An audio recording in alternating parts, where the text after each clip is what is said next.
Coucou la famille, bienvenue sur la chaîne. Heureux de vous retrouver aujourd'hui pour une nouvelle vidéo. Bien sûr, avant de rentrer dans le vif du sujet, j'invite tous ceux et celles qui aiment le contenu à liker et à partager la vidéo avec votre entourage.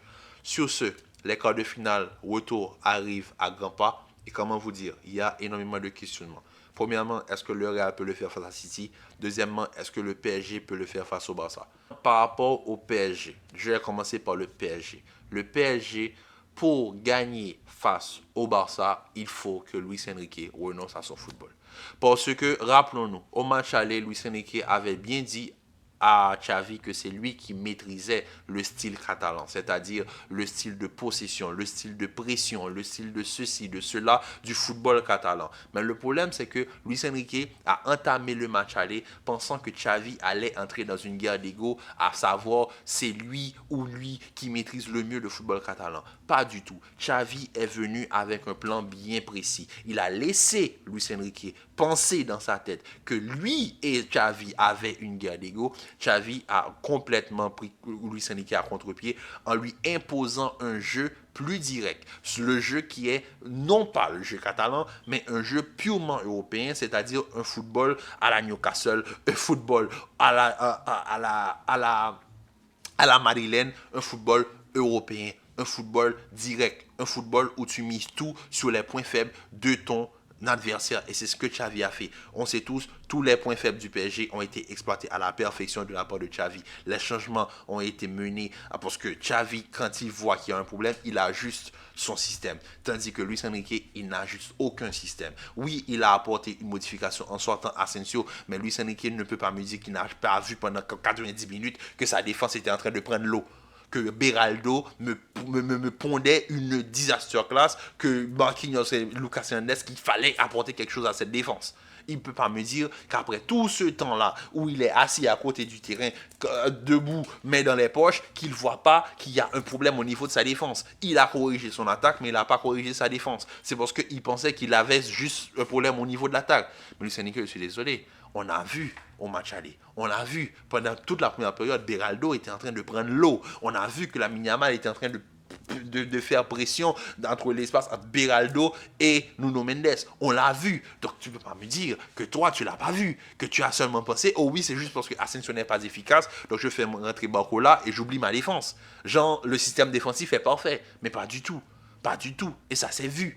Ça s'est vu. Donc Xavi a su battre Luis Enrique parce que Luis Enrique dans sa tête, il pensait que Xavi était dans une guerre d'ego avec.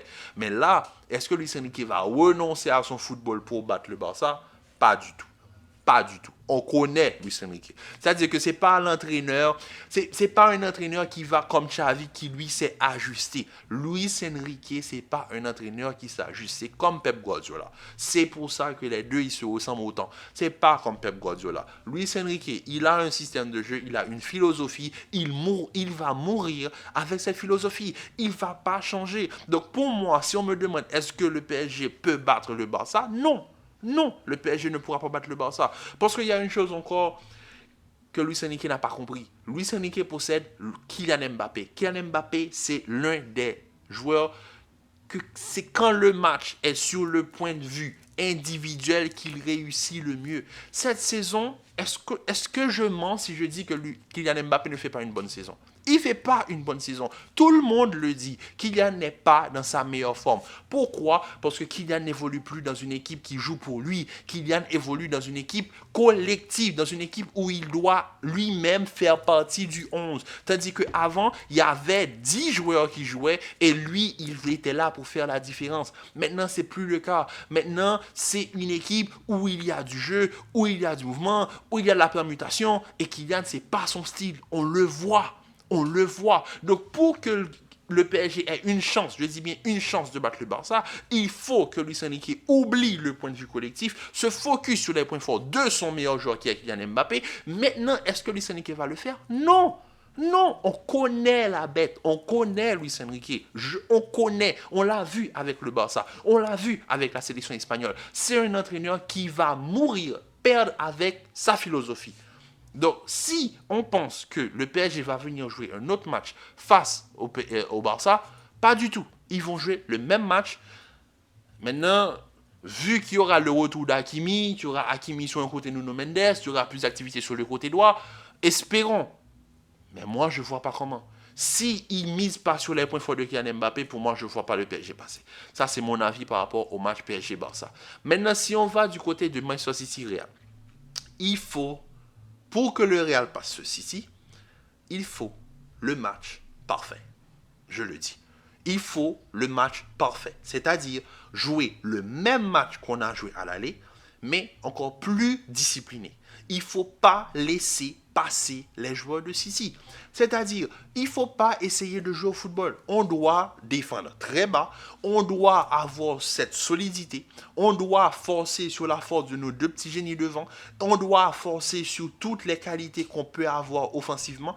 Il faudra maximiser toutes nos occasions parce que l'important, ce n'est pas de donner une leçon à City. L'important, c'est de gagner. C'est-à-dire que 1-0, c'est amplement suffisant. On n'en a rien à faire de la manière. On n'en a rien à cirer. C'est l'Europe. On joue l'Europe. En Europe, c'est pas le beau football qui réussit. City l'a compris trop tard. City l'a compris. C'est pour cela que l'année dernière, le City qui remporte la Ligue des Champions, c'est pas le meilleur City des dernières années. City a eu de bien meilleures équipes, mais ils n'ont jamais remporté la Ligue des Champions. C'est quand City a su un petit peu abandonner cette philosophie où ils voulaient jouer du beau football qu'ils ont finalement gagné la Ligue des Champions. On l'a vu. Rodri, l'importance de Rodri qui littéralement était devenu un buteur sur les phases finales parce que Rodri c'était celui qui attaquait par vague. City n'attaquait pas par vague. Rodri ne tirait pas vraiment. Et même en finale, c'est Rodri qui marque. C'est Rodri qui marque.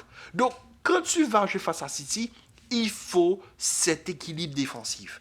Et le Real peut l'avoir. Maintenant, il faut cette discipline. Je suis désolé. Malheureusement, on n'aura pas Tchouaméni. Je ne vois personne qui peut remplacer Tchouaméni. Personne. Personne. Kamavinga, on va me dire, oui, Kamavinga, devant la défense, Kamavinga. Oui, mais Kamavinga, ce n'est pas Tchouaméni.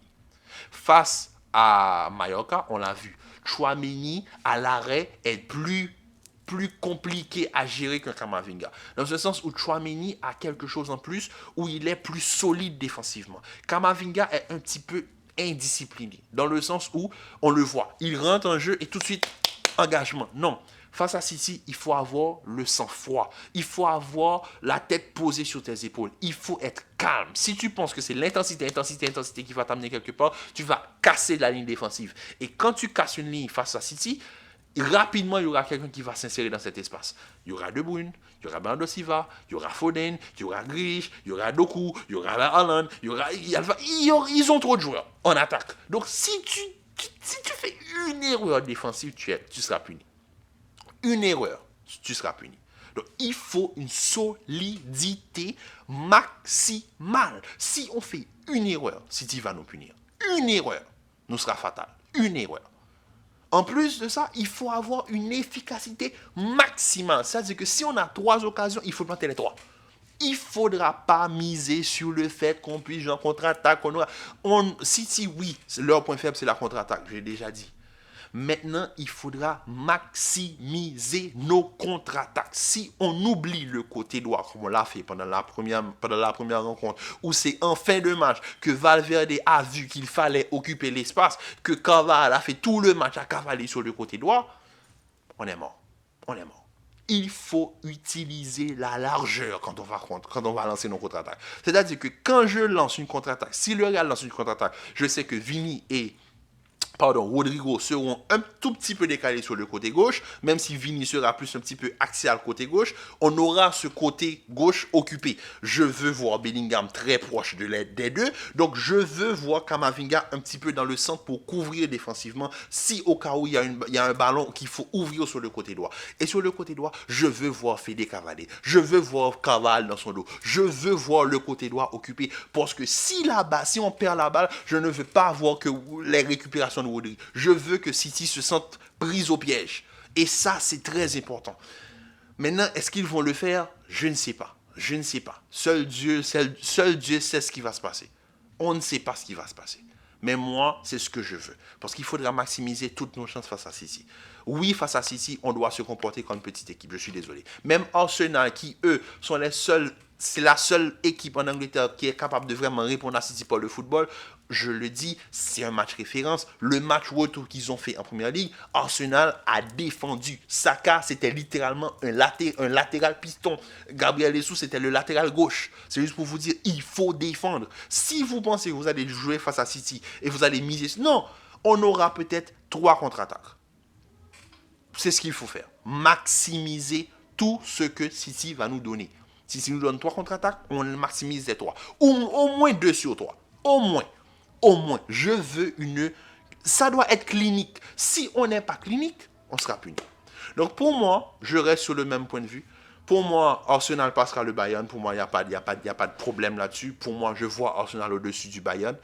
City, Real, je vois encore le Real passer City. Parce que je le dis, si le Real ne... Si City passe le Real, City gardera son titre.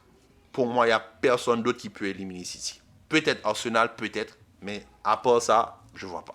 Le Bayern ne peuvent pas éliminer City. Donc City, s'il passe le Real et que c'est le Bayern, ils sont en finale. Maintenant, de l'autre côté, je l'ai dit, est-ce que le PSG va renoncer à son football pour passer le Barça? Est-ce que Luis Enrique va le faire? Pas du tout. Donc je vois le Barça passer le PSG. Et de l'autre côté, l'Atlético qui, pour moi, a l'avantage. Ils vont jouer à Dortmund. L'Atlético, on les connaît. Ils vont venir mettre le mur. Match nul, parfait pour eux. Ils sont qualifiés. Pour moi, l'Atlético en semi-finale. Et ensuite, on verra. Donc, sur ce, j'espère que l'avenir me donnera tort et qu'on aura un Real Bayern et Dortmund PSG. Bon, on l'espère. Donc, sur ce, la famille, je vous dis à très bientôt pour une nouvelle vidéo. Commentez, likez, partagez. Restez en paix et en santé. On se retrouve pour la Ligue des Champions. Donc, prenez soin de vous. Peace.